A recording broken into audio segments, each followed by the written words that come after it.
Hey guys, Charles Henson here with Nashville Computer.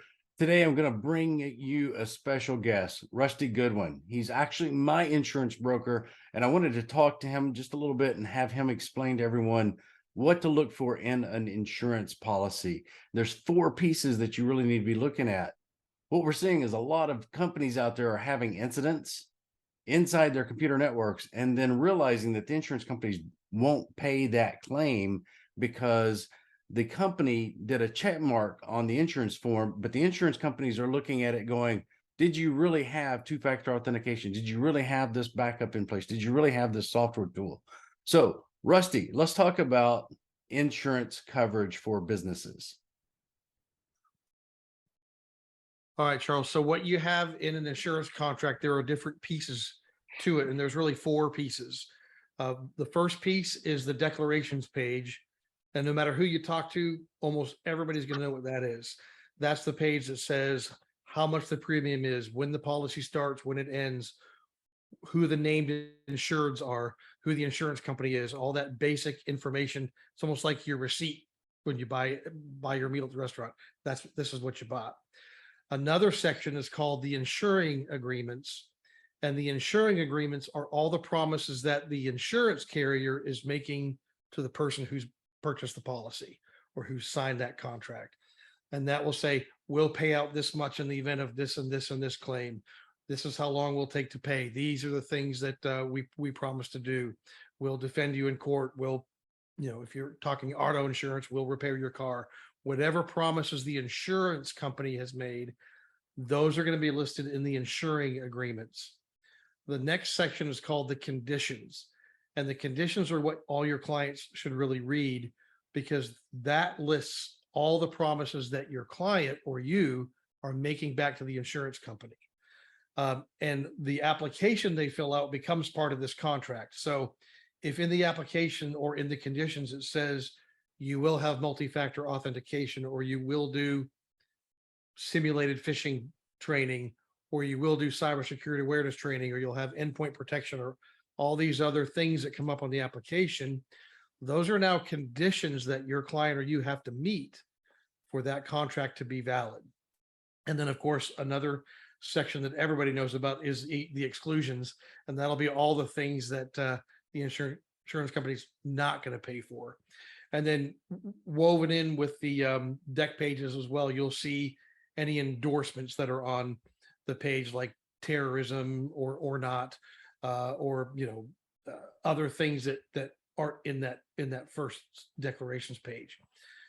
And those are the four sections that are part of the insurance company. And what I like about the conditions being more stringent, that most people who have the policies hate, but I'm weird and I like it. These conditions really revolve around our human behaviors and the things that we're doing to mitigate risk. Because remember, you're not avoiding risk when you buy insurance. There's still just as much risk there that something will happen. You're just transferring risk, not eliminating the risk. And part of our overall risk strategy is transferring some risk to an insurance company. Another part of our risk mitigation strategy is reducing risk by doing what your MSP tells you to do. Part of it is accepting risk. We do this often by way of having a deductible or a retention limit, or saying, I'm just going to write the check for this. If it happens, I'm not going to insure it, or change my behaviors.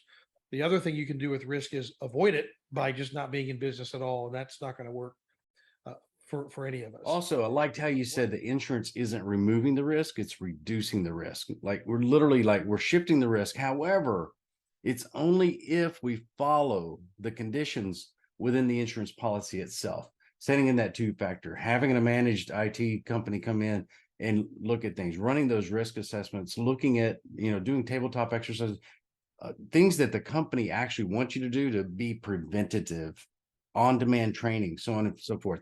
So let's talk a little bit about GRC.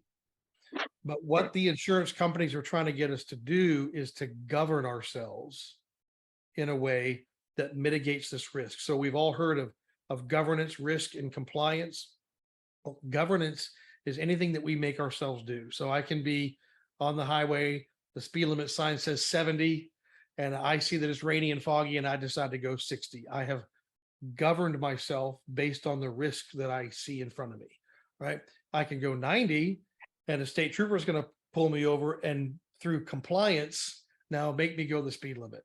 So what we found with our end clients is if we can do a good job explaining that risk that lies in the middle of governance, risk, and compliance, if they understand the risk, they'll almost always govern themselves more conservatively than what compliance requires. And this is why this whole change in the insurance landscape is so good and such a gift, because it's making us take a harder look at this risk that we're trying to manage and decide what best practices to put in place so that we govern ourselves appropriately and then don't have claims, don't have premiums going up, don't have claims denied, more importantly, than if we do have one. And that's the whole thought process behind the GRC and the changes in insurance. Thanks for that explanation, Rusty. You know, we hear companies all the time saying, look, we're doing CMMC compliant. We have the PCI compliance, all these different things. Compliance doesn't equal secure.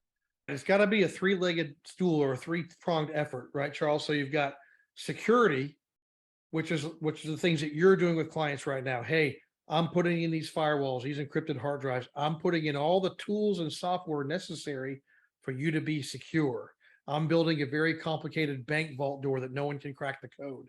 Compliance is dummies like me remembering to shut the door when we leave the bank, right?